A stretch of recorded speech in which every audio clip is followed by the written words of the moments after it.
Hello मेरे प्यारे students, क्या हाल चाल। हमें उम्मीद है आप सब स्वस्थ होंगी, मस्त होंगी और आप सबकी तैयारी एकदम शानदार तरीके से चल रही होगी। तो स्वागत है एक बार फिर से UPSSC एएनएम के फीमेल हेल्थ वर्कर के नर्सिंग क्लास में पढ़ रहे हैं बालक स्वास्थ्य नर्सिंग का लेक्चर नंबर 24। एकदम शानदार तरीके से पिछले वर्ष के पूछे गए टॉप 30 क्वेश्चन, इन 30 क्वेश्चन को हम करेंगे। इन 30 क्वेश्चन के आंसर देने की कोशिश कीजिएगा और लास्ट में कमेंट में हमें जरूर बताएगा कि आपके कितने क्वेश्चन सही हुए।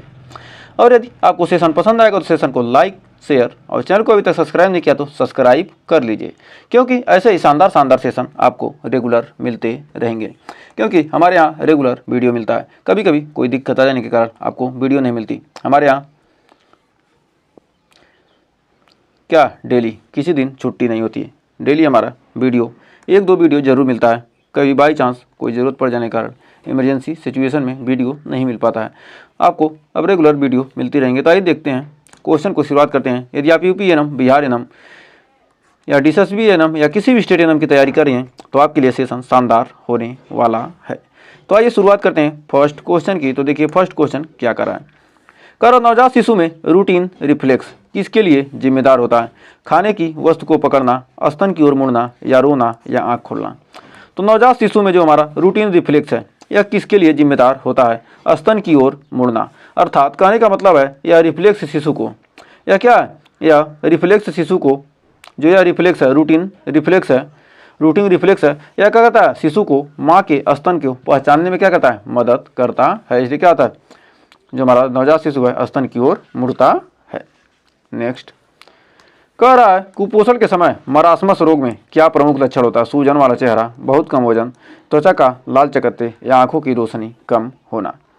तो कह रहा क्या, कुपोषण के समय जो हमारा मरासमस रोग में है इसका प्रमुख लक्षण क्या है? इसमें जो मरासमस में है क्या होती है? ऊर्जा की गंभीर कमी से वजन क्या होता है? घटता है। तो क्या होता है मरासमस रोग में? क्या होता है? ऊर्जा की कमी के कारण, गंभीर कमी के कारण क्या होता है? वजन घटता है। तो राइट आंसर हो जाएगा हमारा बहुत कम वजन, यानी ऑप्शन नंबर बी हो जाएगा राइट। नेक्स्ट टीकाकरण में BCG का टीका किस रोग से बचाव करता है? पोलियो, खसरा, क्षय रोग, टिटनेस। तो किस रोग से बचाता है? तो BCG का टीका हमारा किससे बचाता है? TB। अर्थात हमारा BCG यह क्या है? BCG टीका TB से बचाव करता है, यानी क्षय रोग, यानी ऑप्शन नंबर सी।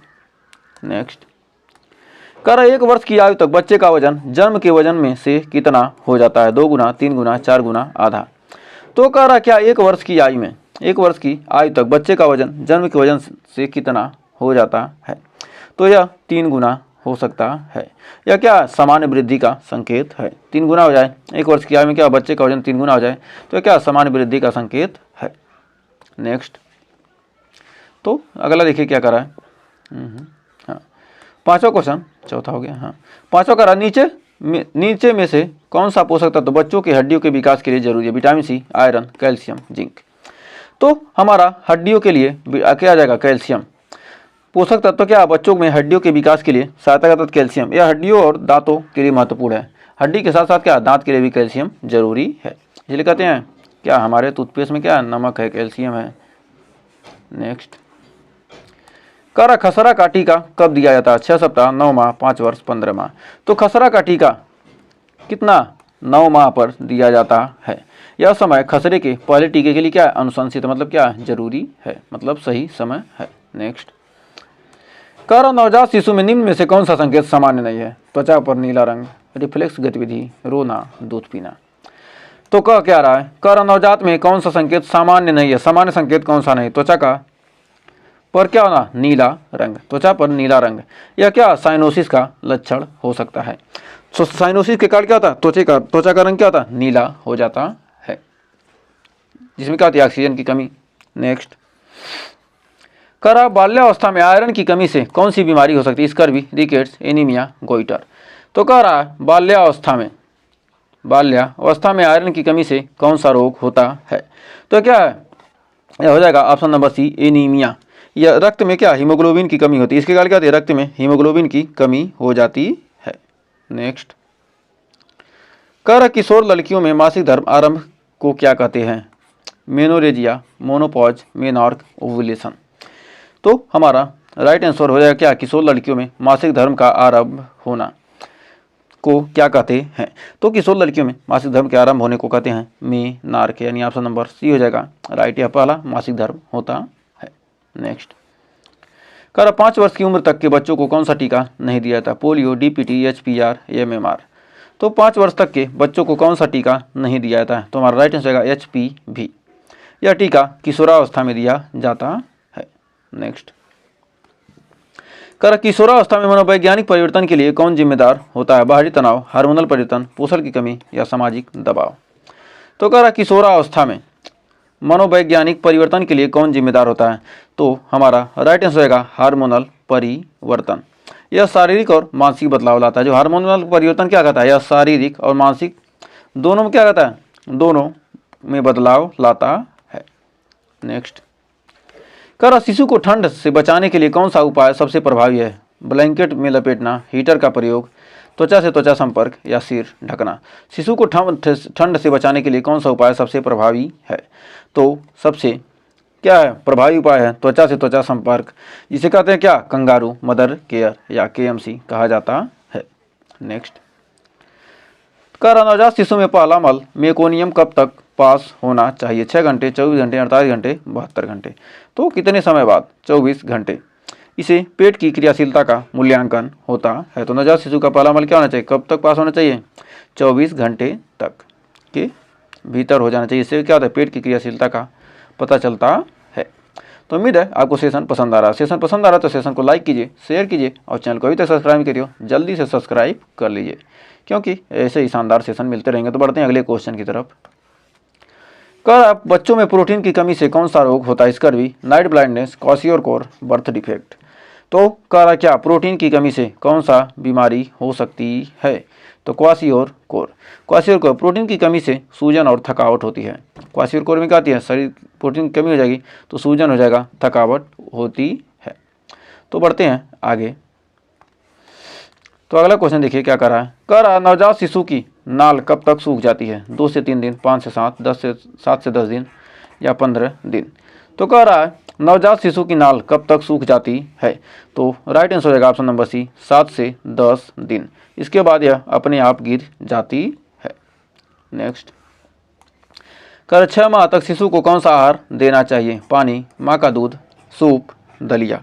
तो 6 माह तक शिशु को कौन सा आहार देना चाहिए? 6 माह तक शिशु को कौन सा आहार देना चाहिए? तो हमारा राइट आंसर हो जाएगा क्या? 6 माह तक शिशु को माँ का दूध देना चाहिए। तो 6 माह तक क्या केवल स्तनपान क्या है? अनुशंसित है। नेक्स्ट, कर बाल अधिकारों में क्या शामिल नहीं है? खेलने का अधिकार, पोषण का अधिकार, शिक्षा का अधिकार, वोट देने का अधिकार। तो कह रहा बाल अधिकारों में क्या शामिल नहीं है? तो वोट देने का अधिकार, यानी ऑप्शन नंबर डी, वोट देने का अधिकार। यह 18 वर्ष की आयु में होता है, यह बाल अधिकार में नहीं आएगा। यह क्या है? वयस्क अधिकार हो जाएगा ना। तो बढ़ते हैं आगे। कह रहा डीपीटी वैक्सीन किससे किससे बचाव करता है? तो डी से डिप्थीरिया, टिटनेस, काली खांसी या डेंगू, पोलियो, टिटनेस या खसरा या रूबेला या टिटनेस, मलेरिया, हैजा। तो कह रहा क्या डीपीटी वैक्सीन, डीपीसी, डी से डिप्थीरिया, पी से पर्ट्यूसिस, टी से टिटनेस। तो डिप्थीरिया टिटनेस, डिप्थीरिया टिटनेस किस में है? डिप्थीरिया टिटनेस इसमें है। और पर्ट्यूसिस, पी से पर्ट्यूसिस यानी काली खांसी। डीपीटी का पूर्ण नाम इसी पर आधारित है। तो डिप्थीरिया, टिटनेस और पर्ट्यूसिस मतलब क्या? पी से पर्ट्यूसिस मतलब काली खांसी। तो ऑप्शन नंबर ए हो जाएगा हमारा राइट। तो उम्मीद है यहाँ तक कोई डाउट नहीं होगा। तो आइए बढ़ते हैं अगले क्वेश्चन के साथ, करते हैं फाइट। तो कह रहा है WHO द्वारा बच्चों की वृद्धि की निगरानी के लिए कौन सा चार्ट प्रयोग होता है? ग्रोथ चार्ट, थर्मल चार्ट, टीकाकरण चार्ट या पोषण चार्ट। तो कह रहा WHO के द्वारा बच्चों की वृद्धि निगरानी के लिए कौन सा चार्ट प्रयोग होता है? तो WHO के द्वारा बच्चों की वृद्धि और निगरानी के लिए कौन सा चार्ट प्रयोग होता है? तो राइट आंसर हो जाएगा ग्रोथ चार्ट। इसमें वजन व ऊंचाई की तुलना उम्र से की जाती है। तो ग्रोथ चार्ट में क्या आता है? वजन और ऊंचाई की तुलना, मतलब कितना वजन होना चाहिए, कितनी ऊंचाई होनी चाहिए, उसके हिसाब से क्या आती है? तुलना की जाती है। वजन के हिसाब से, ऊंचाई के हिसाब से क्या होना चाहिए? वजन होना चाहिए। नेक्स्ट, कह रहा बाल्यावस्था में मानसिक विकास को क्या सबसे अधिक प्रभावित करता है? नींद, पोषण, टीवी देखना, अकेलापन। तो कह रहा बाल्यावस्था में जो हमारा मानसिक विकास को क्या सबसे अधिक प्रभावित करता है? तो हमारा राइट आंसर हो जाएगा पोषण, यानी ऑप्शन नंबर बी हो जाएगा पोषण। उचित पोषण मस्तिष्क के विकास के लिए क्या है? बहुत ही जरूरी है। तो यह क्या है? मानसिक विकास के लिए क्या है? पोषण जरूरी है। तो बढ़ते हैं आगे। तो अगला क्वेश्चन कर रहा, बालकों को शिक्षा का अधिकार कितनी उम्र तक दिया गया है? 4 वर्ष, 6 वर्ष, 14 वर्ष, 18 वर्ष। तो बालकों को शिक्षा का अधिकार कितने वर्ष तक? 6 से 14 वर्ष तक के बच्चों को क्या किया जाएगा? शिक्षा का अधिकार दिया गया है। भारतीय कानून के अनुसार 6 से 14 वर्ष तक की शिक्षा क्या है? अनिवार्य है। नेक्स्ट करा, विटामिन ए की कमी से कौन सी बीमारी होती है? Rickets, night blindness, scurvy, anaemia. तो विटामिन ए की कमी से होता है क्या? नाइट ब्लाइंडनेस, जिसे कहते हैं रतौंधी। यह आंखों की समस्या होती है। तो बढ़ते हैं आगे। नवजात शिशु को सबसे पहले कौन सा टीका दिया था? OPV, BCG, DPT, MMR. तो नवजात शिशु को सबसे पहले कौन सा टीका दिया था? बीसीजी। यह जन्म के तुरंत बाद दी जाती है। नेक्स्ट कर, बालकों की वृद्धि में कौन सा हार्मोन मुख्य भूमिका निभाता है? Insulin, thyroxine, growth hormone, oestrogen. तो कर, बालकों की वृद्धि में कौन सा हार्मोन प्रमुख भूमिका निभाता है? तो वृद्धि में कौन सा, बालकों की वृद्धि में कौन सा हार्मोन मुख्य भूमिका निभाता है? तो बालकों की वृद्धि में हमारा ग्रोथ हार्मोन, यानी ऑप्शन नंबर सी हो जाएगा राइट। यह ऊंचाई और वजन को प्रभावित करता है। तो उम्मीद है यहाँ तक कोई डाउट नहीं होगा। तो बढ़ते हैं आगे। कर, किशोरावस्था में लड़कों में बदलाव किस हार्मोन के कारण होता है? एस्ट्रोजन, प्रोजेस्टेरॉन, टेस्टोस्टेरॉन या इंसुलिन। तो कह रहा, किशोरावस्था में लड़कों में बदलाव किस हार्मोन के कारण होता है? यानी हमारा 25 का राइट आंसर का ऑप्शन नंबर सी, टेस्टोस्टेरॉन। यह द्वितीयक यौन लक्षण को नियंत्रित करता है। तो बढ़ते हैं आगे। कह रहा है, बच्चों में मानसिक स्वास्थ्य के लिए सबसे जरूरी क्या है? मोबाइल, माता पिता का सहयोग, अकेलापन, टीवी। तो कह रहा है, बच्चों में मानसिक स्वास्थ्य के लिए सबसे जरूरी क्या है? तो हमारा राइट आंसर होगा माता पिता का सहयोग। यह भावनात्मक सुरक्षा देता है। तो यह क्या है? भावनात्मक सुरक्षा प्रदान करता है। तो बढ़ते हैं आगे। कर, IMNCI में आई का अर्थ है? तो IMNCI में आई का अर्थ है, तो आई का अर्थ होता है इंटीग्रेटेड। तो आई का अर्थ है क्या? इंटीग्रेटेड। तो आई का अर्थ हमारा इसमें है क्या? इंटीग्रेटेड। तो IMNCI का फुल फॉर्म होता है integrated management of neonatal and childhood illness. तो इंटीग्रेटेड, आई से इंटीग्रेटेड, एम से मैनेजमेंट, एन से नियोनेटल एंड सी से चाइल्डहुड, आई से इलनेस। तो आई से एक इलनेस हो जाएगा, तो इलनेस इसमें है नहीं, इंटीग्रेटेड है तो इंटीग्रेटेड हो जाएगा। तो उम्मीद है यहाँ तक कोई डाउट नहीं होगा। तो बढ़ते हैं आगे। तो अगला कह रहा है कि 5 साल तक की उम्र के बच्चों को मृत्यु का मुख्य कारण क्या? Accident, pneumonia, cancer, blood pressure. तो कह रहा है, जो हमारे 5 साल तक की उम्र के बच्चे हैं उनके मुख्य मृत्यु का प्रमुख कारण है निमोनिया। तो क्या आ जाएगा? हमारा राइट आंसर का ऑप्शन नंबर बी, WHO के अनुसार यह प्रमुख कारण माना जाता है। तो बढ़ते हैं आगे। कह रहा, मौखिक पुनर्जीलीकरण घोल ORS में कौन सा तत्व नहीं होता? Glucose, potassium, sodium, vitamin C. तो कह रहा, ORS के घोल में कौन सा नहीं होता? विटामिन सी ही नहीं होता है। तो ORS में क्या होता है? विटामिन सी नहीं होगा, ग्लूकोज तो होगा ही, पोटेशियम होगा, सोडियम होगा, लेकिन क्या होगा? हमारा विटामिन सी नहीं होता है। तो बढ़ते हैं लास्ट क्वेश्चन की तरफ। तो कह रहा, 6 माह बाद शिशु का पूरक आहार देने का क्या कारण है? माँ का दूध पर्याप्त नहीं होता, बच्चा खाना चाहता है, दांत आना शुरू होता है, या विटामिन सी की पूर्ति के लिए। तो क्या है? 6 माह बाद शिशु को पूरक आहार देने का क्या मतलब है? क्योंकि माँ का दूध पर्याप्त नहीं होता है, मतलब क्या होगा? बच्चा बड़ा हो जाता है धीरे धीरे, तो क्या होता है? माँ का दूध क्या है? उसके पोषण के लिए पर्याप्त नहीं होता है, इसलिए 6 महीने के बाद क्या होता है? माँ के दूध के अलावा पूरक आहार भी दिया जाता है। तो उम्मीद है ये 30 क्वेश्चन आपको क्लियर हो गए होंगे। तो 30 में आपने कितने क्वेश्चन सही किए हमें कमेंट में ज़रूर बताइएगा। सेशन पसंद आया तो सेशन को लाइक कीजिए, शेयर कीजिए। ऐसे ही शानदार सेशन देखने के लिए हमारे चैनल को सब्सक्राइब कर लीजिए, क्योंकि बहुत सारे कंटेंट हमारे चैनल पर अवेलेबल हैं। एक बार आप प्लेलिस्ट में विजिट कीजिए, आप हमारे चैनल को छोड़कर जाएंगे नहीं, और सब्सक्राइब तो ज़रूर करेंगे। तो एक बार प्लेलिस्ट में विजिट कीजिए, वहाँ पर सेशन का आनंद लीजिए। तो आज के लिए बस इतना ही, मिलेंगे नेक्स्ट वीडियो में, तब तक के लिए टेक केयर।